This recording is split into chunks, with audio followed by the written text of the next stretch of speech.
Would you say that's a good policy or a bad policy? Which policy? Policy, sanctuary jurisdiction. It's a good policy. It's a good policy to let 17,000 people out, potentially 17,000 people not on a detainer, and let some of those people released to the streets who had already been charged with the crime, and then they commit another crime, and you're saying that's a good policy? That's your characterization of how that works out. It's an inaccurate That is the characterization. facts. No, I'm sorry, it's inaccurate. Well, okay, so tell me what's inaccurate. If you want to have accurate, 31% of the population. Hey folks, welcome back to Freedom Forge, the place where we don't mince words, we don't sugarcoat the truth, and we always put America first.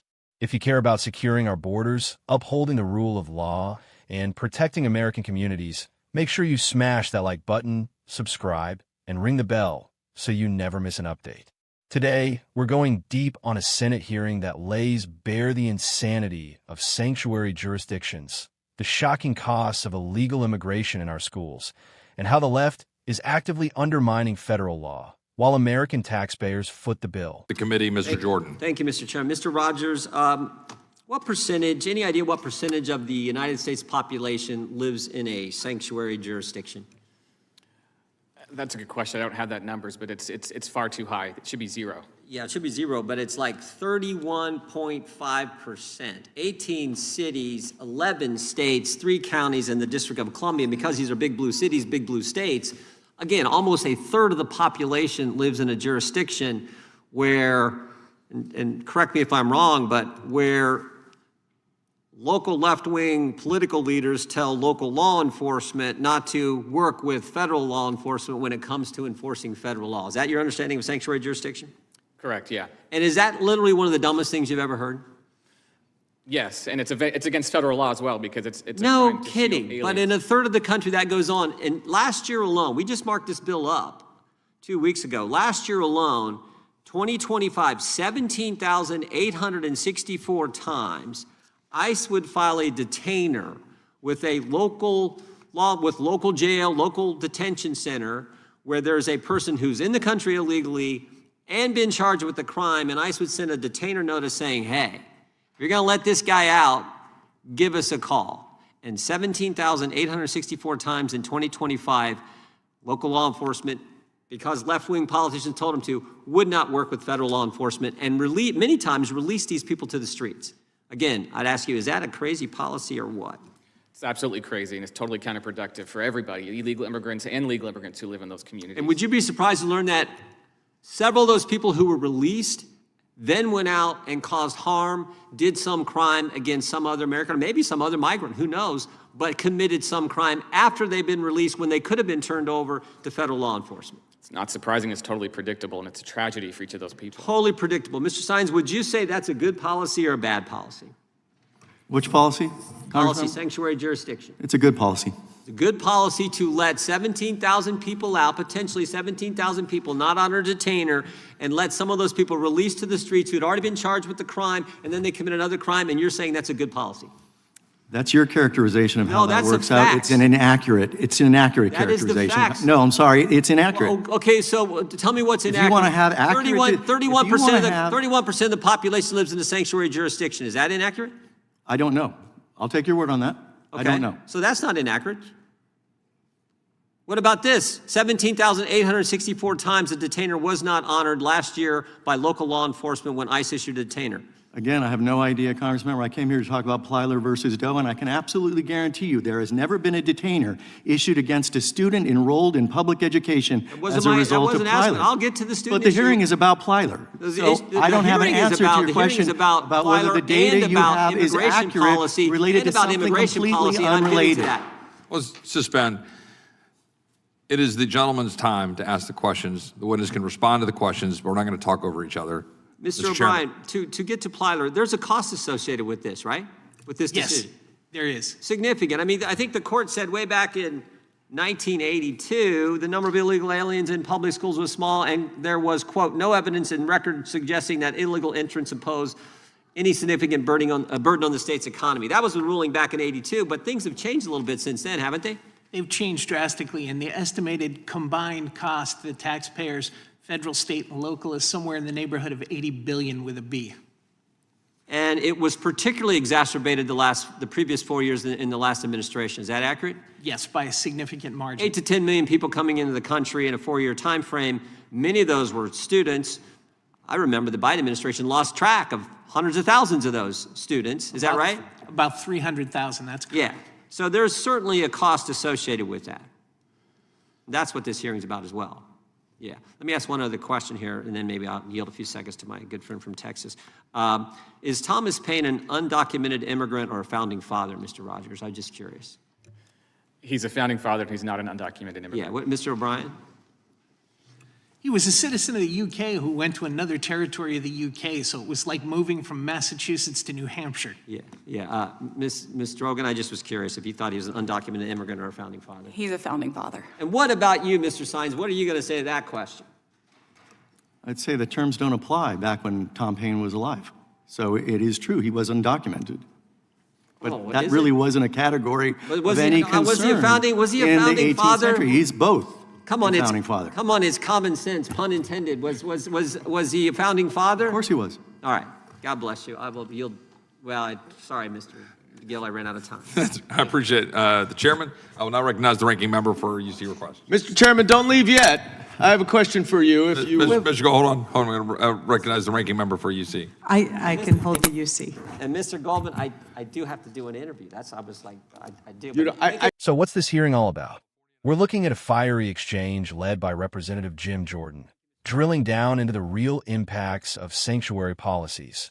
These are laws and local rules that instruct city police and sheriffs not to cooperate with ICE, even when dealing with individuals who are in the country illegally and have been charged with crimes.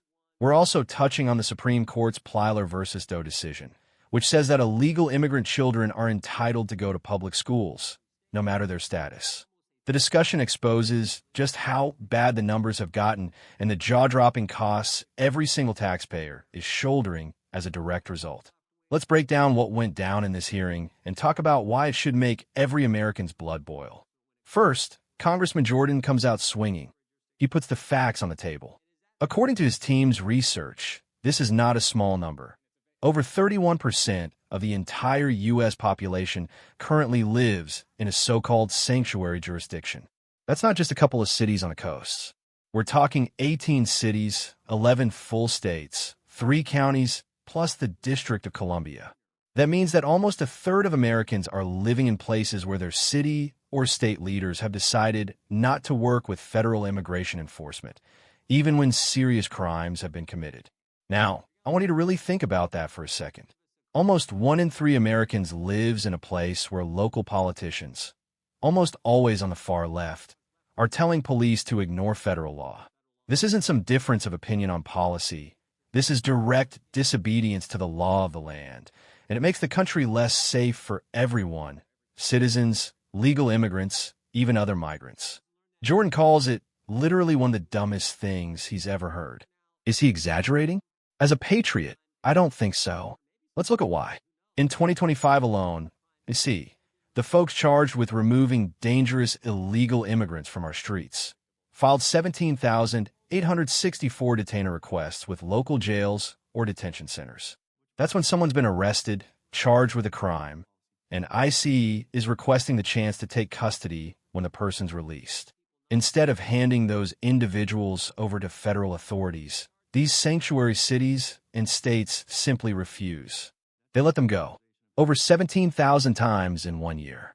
That should terrify every law-abiding American. Here's the kicker. Jordan points out that many of these released individuals go on to commit additional crimes. But left-wing politicians shrug it off. That's the price, apparently, of sticking it to ICE and virtue signaling for a few votes. You don't need a Harvard degree to predict that when you let criminals go, crime goes up, but the left refuses to acknowledge it. One witness at the hearing, Rogers, calls the sanctuary policies absolutely crazy. He admits it's counterproductive for everyone, including legal immigrants. But the other witness, Mr. SC, tries to squirm out of it by claiming Jordan's framing is inaccurate. Folks, this is the standard liberal playbook. Nitpick terminology, refuse to confront hard evidence, and instead cite vague good intentions. Mr. SC even tries to pivot the hearing back to the topic of Plyler versus Doe rather than answer for the nearly 18,000 times criminals were released back onto our streets instead of being deported. Classic DC evasion tactics.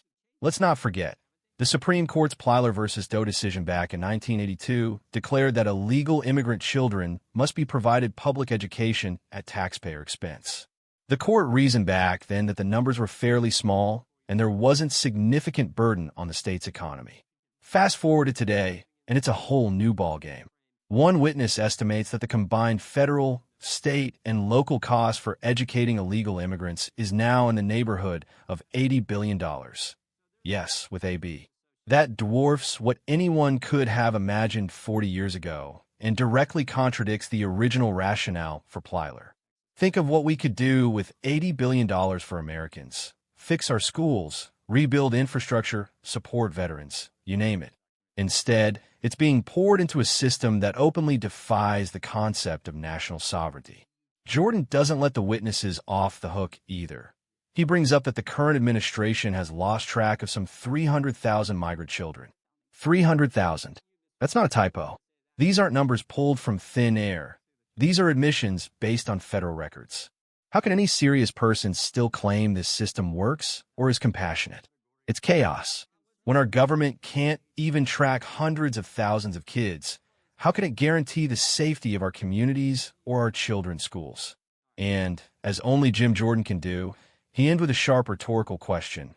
Was Thomas Paine a founding father or undocumented immigrant? While the lefty witness tries to play games with language and say the category didn't exist back then, the point is obvious. America's founding fathers wanted borders, laws, and security. The only common sense in the room was coming from Jordan and anyone still rooted in reality. Let me be clear. Sanctuary policies are not compassionate. They're not progressive. They are reckless, dangerous, and anti-American at the core. They subject communities, urban and rural alike, to a constant risk of crime. They undermine the principle of equal justice under law, and they trample the rights and safety of American citizens. The only thing these policies sanctuary is lawlessness. Every dollar wasted on sanctuary policies and non-enforcement is a dollar stolen from hardworking American families. Every criminal released because of political grandstanding is one more nail in the coffin of public safety. The bottom line, our citizens, no matter where they live, deserve to be protected by the laws of this country, not sacrificed for political theater. If you agree with me, if you believe this country is worth defending, that our citizens deserve the rule of law, and that our children deserve safe schools, make sure you like, subscribe, and share this video. We need to spread the word and wake America up to what's really happening in these sanctuary jurisdictions. This is Freedom Forge, signing off. Stay strong, stay informed, and never back down.